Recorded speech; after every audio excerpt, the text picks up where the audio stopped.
काछ वाच मन निश्चल राखे, धनी धनी जननी तेरी रे। नरसिंह मेहता जी के। इंद्रियों को वश में करो। नेत्र सबसे खतरनाक, इनको बहुत सावधान रखो। बहुत बहुत ये चंचलता, नेत्रों की चंचलता। भगवत चर्चा हो रही तो हो सकता है शब्द ना सुन पाओ, लेकिन विषय चर्चा हो रही है तो आप 10-5 हाथ दूर होगे तो भी श्रवणेंद्रिय पकड़ लेगी क्या बातें हो रही। निंदा स्तुति विषय चर्चा। इंद्रियों को शासन में रखो, इंद्रियों को वश में करो, क्योंकि ये ज्ञान विज्ञान का नाश करने वाले महापापी काम इन्हीं के वशीभूत होकर तुम्हें नष्ट करते हैं। मार डाल इस पापी को। भगवान कहे पाप मानम प्रजहीनम ज्ञान विज्ञान नाशनम। मार इस काम को, नष्ट कर। तस्मात् तुम इंद्रियाण्यादौ नियम भरतर्षभ। ये महाभारत सबको लड़नी पड़ेगी, ये महाभारत सबको लड़नी पड़ेगी। अगर आपको अपने स्वराज्य सिंहासन पर बैठना है, मुक्त होना है, तो ये युद्ध स्वीकार करना पड़ेगा, ये चुनौती स्वीकार करनी पड़ेगी। भगवान कह रहे हैं इंद्रियों को वश में कर, ज्ञान विज्ञान का नाश करने वाले इस महापापी काम को अवश्य बलपूर्वक मार। भगवान आदेश कर रहे हैं पाप मानम प्रजहीनम ज्ञान विज्ञान नाशनम। तस्मात् तुम इंद्रियाण्यादौ नियम भरतर्षभ। इसलिए पहले इंद्रियों को काबू करो। रसेंद्रिय से शुरू करो, मुख्य द्वार। ये ज्यादा रजोगुणी भोजन पाने पर ये चंचल होती। जब ये चंचल होती तो हर इंद्रियों में चंचलता। इसको संभालो। उचित आहार, सात्विक आहार, कम स्वाद वाला आहार, बच जाओगे। ज्यादा स्वादिष्ट पाने की कोशिश मत करो। अगर रसेंद्रीय स्वाद नहीं छोड़ पाए तो जनेंद्रीय का स्वाद छोड़ पाना बड़ा कठिन हो जाएगा। इंद्रियों को विषयों में संयोग मत होने दो। भोग बुद्धि से प्रवृत्त ना करो। केवल जीवन निर्वाह बुद्धि से प्राण पोषण के लिए पहले यहीं से शुरुआत करो, रसेंद्री से। प्राण पोषण के लिए अन्न जा रहा है, स्वाद के लिए नहीं। आप नहीं हो भोक्ता, ये रसेंद्री का है। इतनी जबान में रखी गई पूरी बात। यहां के नीचे कोई मतलब नहीं है क्या जा रहा है, इससे यहां कोई स्वाद नहीं। बस ये 2 अंगुल 3 अंगुल का खेल है। इसे क्या गुलाब जामुन है या क्या, बस ये जहां अंदर गए ना तो फिर और कुछ मांगे होने लगेंगी। रसेंद्री से स्वाद। अब अगर जरा सा नमक कम हुआ तो हल्ला मचाने लगे, नमक लाओ थोड़ा कम है। भैया किसके लिए, किसके लिए स्वाद बना। कभी कभी तो मनाओ कि नमक डालना भूल जाए, फिर देखे कैसा लगता है। कभी कभी बिना स्वाद के भी भोजन पाना चाहिए। हाँ ऐसा करो, मन चंचलता रहित हो जाए, इसके लिए सात्विक भोजन करो। अच्छे अच्छे पदार्थ इसको दिखा दो। हाँ जैसे आज साधु सेवा भंडारा ऐसे जैसे होता है, कभी ऐसा उत्सव आदि में दिखा गुलाब जामुन। जब परोसने आवे तो क्यों आज थोड़ा उधर ऐसे बस दिखा, और वो जले गए। हाँ बोल दो अंदर। हाँ गरम गरम धुआं उठता हुआ समोसा, हरी चटनी, लाल चटनी और वो सेवई नमक वाली। हाँ ऐसे। अब ये खा के तुम ध्यान करोगे किसका, अब ये निर्णय तुम करो। ये चीजें खा के तुम ध्यान करोगे, प्रभु का तो ध्यान होने वाला नहीं। सात्विक भोजन पाने से हमारे अंदर भजन की वृत्ति बढ़ती है, और रजोगुणी तमोगुणी भोजन पाने से भोग वासना बढ़ती है, निद्रा प्रमाद स्थिति आती है। बिल्कुल सच्ची बात समझो, ये 3 गुणों से हर सामग्री बनी हुई। इसलिए संतों ने निर्णय किया आप ये पा सकते हैं, ये पा सकते हैं, ये पा सकते हैं। खूब अनुभूति विषय, इसलिए मना किया गया आप ये नहीं पाएंगे। क्यों नहीं, भगवान ने तो सब कुछ बनाया है पाने के लिए, तो पाने के लिए भी बनाया है, तो फिर और व्यवस्था भी भगवान ने बनाई है। रौ नरक, अंधतामिस्त नरक, ये भी भगवान ने बनाए हैं, तो इनका भी स्वाद आप लीजिए। सावधान, शतोगुणी भोजन संयम पूर्वक पाइए, नाम जप करते हुए, और इतना कि बस लगे कि हाँ थोड़ा वजन लगने लगे कि हाँ हो गया, बंद कर दो, शाम के फिर पा लेना। कोई तुम्हें तो ये है नहीं कि पता नहीं मिले कि ना मिले, कै दिन मिले कै दिन ना मिले। उसमें होता है कि अब जो मिला है डाल लो, पता नहीं कै दिन बाद मिले। तो आप लोगों को तो एक मिलता है, तो संयम में आपके प्रयास व्यवस्था श्री जी ने सबकी कर दी। तो संयम से आहार, और अच्छे पदार्थ ना लो तो अच्छा है, अगर लो तो बहुत कम लो, थोड़ा।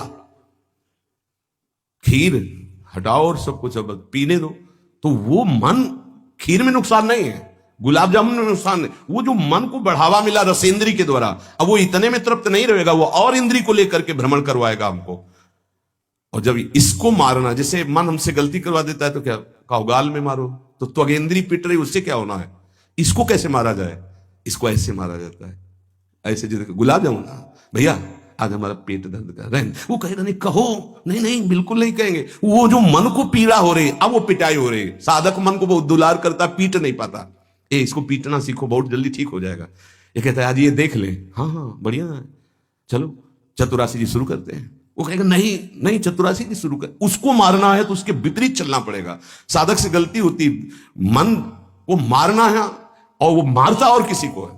आज ये नहीं कहे, आज ये नहीं, आज ऐसे नहीं, आज अच्छा। मान लो आप परिक्रमा दे आए तो शरीर को पीड़ा पहुंच रही, मन को कोई फर्क नहीं पड़ रहा। मन जिसको चाह रहा है वो चीज उसको ना दो तो उसको पीड़ा होती है, और उस पीड़ा को आप अपनी मान लेते हैं, इसलिए दुलार करते हैं। इस राशि को समझिए, मन की पिटाई जरूरी है, और ये इतने सुरक्षित रहता है कि इसको दुलार करना होता है, पीटना होता नहीं। इसकी पिटाई है कि ये जब जो मांगे आज ऐसे, तो दिखा दिया कि हाँ देखो ये है, मिलेगा नहीं तुम्हें पाने को, और वो जलन पैदा करेगा। 5 ही मिनट का चांस है, 1-2 बार केवल आएगा ये कि गुलाब जामुन गुलाब जामुन, फिर बाद में तो मिलना। और रोज कौन मिलता है, हाँ नहीं कोई बात नहीं है, धैर्य रखिए। और अगर वहां सब कुछ बना हुआ साथ में केवल खिचड़ी, तो खिचड़ी परोसा लीजिए, और वो जलेगा, आप देख लेना वो जलेगा। ऐसा क्यों कर रहे हो, इसलिए कर रहे हैं कि हमें श्री जी चाहिए। बदमाश, तुझे हम जो दे फिर इसके बाद हमसे और मांग करेगा। संतों ने इसको ऐसे बस में किया है। बहुत कठिन, बहुत कठिन है। अगर सामने से मिठाई प्रिय है और वो निकल जाए, आप परोसाओ ना, तो आप देख लो कामा संजायते क्रोधा, भौं चढ़ जाएगी अपने आप से। कितनी बड़ी चूक हो रही है। परम पद फीका लगेगा, गुलाब जामुन मीठा लगेगा। ये बहुत बेईमान है। आप इस बात से समझ मतलब सावधान रहें कि इसकी चाल में ना फंसे, इसकी पिटाई जरूर करनी है। मन कहां से पिटा जाता है, इसकी मांग को ना कर दो, बस इसकी पिटाई शुरू हो गई। ये कह रहा है ये चाहिए, उसके विपरीत नहीं। अब वो जलेगा, जलेगा, पवित्र हो जाएगा। और उसने मांगा, वो आपने दे दिया, अब वो और मांग रख देगा, वो आपको परेशान कर। तस्मात् त्वमिन्द्रियाण्यादौ नियम्य भरतर्षभ। हे अर्जुन, ये राग पूर्वक जब किसी वस्तु को पाता है। अच्छा, और दूसरा उपाय, गुलाब जामुन पाना है, या 5 गुलाब जामुन देना, थोड़ा नमक ले आना और साथ वो कहेगा नहीं नहीं नमक, गुलाब जामुन पाना, मिला लिया, अच्छे से नमक मिला लिया, गुलाब नहीं नहीं पाओ ना गुलाब जामुन। ये उसकी मार है, पर ऐसा साधक मारना नहीं चाहता। सब्जी साइड में करके एकदम दोना में लग रस सहित जे भी ऐसे किया, पूरा फूटा मुंह में। तो अब वो मन का पोषण हो रहा है। हर वस्तु का ऐसे ही, हर विषय का ऐसे ही है। तो अब अपने लोग मन को तो समझ नहीं पा रहे, उसको पीट नहीं पा रहे, वो हमको फंसा के पीटता चला जा रहा है। बहुत पीटता है, देख लो, बहुत पीटता है मन, बहुत पीट। इसकी पिटाई चाहिए। कोई गुरु कृपा पात्र इसको पीटना शुरू करता है, यही उसकी पिटाई है कि इसके विपरीत चलो, जो मांग इसकी हो रही है उसके विपरीत चलो। जैसे बहुत बढ़िया स्वादिष्ट सब्जी बनी है, अब उस खीर भी परोसी गई, तो खीर और सब्जी दोनों को मिला दो, ना सब्जी का स्वाद ना खीर का स्वाद, 2 रोटी 3, वो जलेगा कि यार तुम कैसा क्यों कर रहे हो। बस तुम कर रहे हो ऐसा, तो रसेंद्री ठीक हुई तो सब ठीक हो जाएगा। शास्त्रों में वर्णन किया गया, धैर्यवान वही है जो रसेंद्री और जनेन्द्री को, बस 2 इंद्रियों की चर्चा हुई, और तो सब अपने आप हो जाएंगी। और रसेंद्री प्रधान, रसेंद्री ना हुई तो फिर आगे जो राग पूर्वक भोग, कोई भी भोग किया जाए, वो बिल्कुल द्रवित हृदय में छप जाता है, बार बार पीड़ा पहुंचाता है। ना चाहते हुए भी साधक का पतन कर देता है। यही है, ना चाहते हुए पाप कौन करवाता है। आहार का बहुत बड़ा फर्क पड़ता है। अगर हम आहार पर संयम कर लें तो निश्चित काम पर विजय प्राप्त की जा सकती है। अगर आहार पर संयम नहीं, उचित आहार से आप देखना, खाते खाते मर जाते हैं, लेकिन खाने की इच्छा पूर्ति नहीं होती। यही चमत्कार माया का। 2 रोटी डाल लो, फिर भजन देखो कैसा होता है, देख लो ना आप करके। नहीं, खट्टी डकार आ रही है यहां से, फिर भी शाम के बैठे हैं, आलू का पराठा और चटनी ये और वो, फिर जाके पचाने में पूरी ताकत। भजन कैसे करोगे? थोड़ा भोजन करो, खाते खाते मर गए यार। आज यहां का, कल वहां का, परसों यहां का, संसारी पुरुष इसी में लगे रहते हैं। सुनो, उतना डालो जितना प्राण पोषण के लिए। कभी ऐसा देखो कि पेट में वजन ना आने पावे, अगर आपको भजन बढ़ाना है तो पेट में वजन ना आने पावे, ऐसे जब बैठो और भोजन शुरू करो, जहां लगने लगे कि पेट में कुछ आ वहीं बंद कर दो, और एक दिन का अभ्यास निर्णय करो कि 2 रोटी इतना इतना इतना हो, उतना ही। ये बार बार बांटना और बार बार पाना ये साधकों के लिए ठीक नहीं है। एक बार रखवा लो 4 रोटी से दाल सब्जी और बस खत्म। आपका घर है, आप श्री जी का प्रश्न, बस एक बार, और उसी को पाके अपना भजन करो। धिक्कार है जीवन को, खाते खाते अवस्थाएं बदल गई, बचपन से लेकर 50-60 वर्ष के वही खाने की इच्छा। कभी तो थोड़ा मन वही फंसाए है, मृत्यु आ जाएगी फिर भी खाने से तृप्ति नहीं होगी। एक बार इस रसेंद्री को काबू में किया जाए, भोजन पर सावधान, थोड़ा अल्पाहार, इतना जिससे हमारे प्राणों का पोषण हो जाए, सब ठीक हो जाएगा। आप देख लेना, अल्पाहार। अगर भोजन सुधार नहीं होगा तो फिर भजन में सुधार नहीं होगा। भोजन, बहुत प्राण शक्ति प्रबल है आपकी, ऐसे नहीं निकल जाएगी। बहुत प्राण शक्ति बलवान होती है। वायु, अन्न, जल उचित चला गया तो खूब साधना बनेगी। इसलिए कोई भी वस्तु राग पूर्वक सेवन न की जाए। ये ज्ञान मार्ग, भक्ति मार्ग, जो मार्ग के उपासक, उनको इस बात पर विशेष ध्यान रखना, चाहे गृहस्थ हो चाहे विरक्त हो। शास्त्र के अनुसार कर्तव्य कर्म होने चाहिए और राग रहित आहार विहार होना चाहिए। पूज्य श्री पंडित गया प्रसाद जी के शिष्य मास्टर बाबा, उनके पास जितने साधक रहते थे तो उनकी सब्जी में नमक नहीं, खीर में चीनी नहीं, ऐसे ही उल्टा सीधा बनता था। तो जानते हो कैसे साधक रहते थे? 2-4, जब दंडोती परिक्रमा लगा रहे थे तब वहां गए थे 2-4 साधक। जब शाम के मिला ना तो वहां कुछ पकड़ में नहीं था कि रोटी से सब्जी पाओ तो कुछ पकड़ में आवे, या दूध और चावल मिला के रखा गया तो कुछ पकड़ में, कुछ पकड़, न मीठा न खट्टा न नमकीन न कुछ। वो भगवत धाम को प्राप्त हो चुके हैं, बहुत अच्छे महात्मा थे पूज्य श्री मास्टर बाबा जी। ये बड़े बड़े महापुरुष ऐसी चाल क्यों चलते हैं? क्योंकि वो अपनी इंद्रियों को काबू में रखना साधकों को सिखाते हैं। काम को मारने के लिए सबसे पहले इंद्रियों का नियमन करने को श्री भगवान कह रहे हैं। तस्मात् तुम इंद्रियाण यादव, नियम में भरतर्षभ, इनको पहले कंट्रोल में करो। कान से भगवत वार्ता, अच्छी वार्ता सुनो। नेत्रों से अगर कहीं एक बार कोई ऐसा दृश्य उपस्थित हो जाए प्रकृति में तो प्रणाम करके दोबारा नेत्र मत पहुंचाओ। जहां आकर्षण हो वहां बार बार नेत्र मत पहुंचाओ। वाणी से कभी अश्लील संभाषण, गंदी बातें मत करो। खान पान संभालो, इंद्रियों को संभालो, ठीक हो जाएगा। जब तक साधक इंद्रियों को संभालता नहीं तब तक उसकी दृष्टि भगवान की तरफ न रहकर भोगों की तरफ होगी। आज ये बनेगा, अच्छा, और पहले से संकल्प मन बना लिए इस में तो ये ज्यादा नहीं। तो ऐसा है कि आप जो चाहो जितना ले सकते हो। हाँ हाँ, खुली छूट है। इंतजार हो रहा कब हो 11 बजे, कब 12 बजे। ये संकल्प विकल्प को मारना है।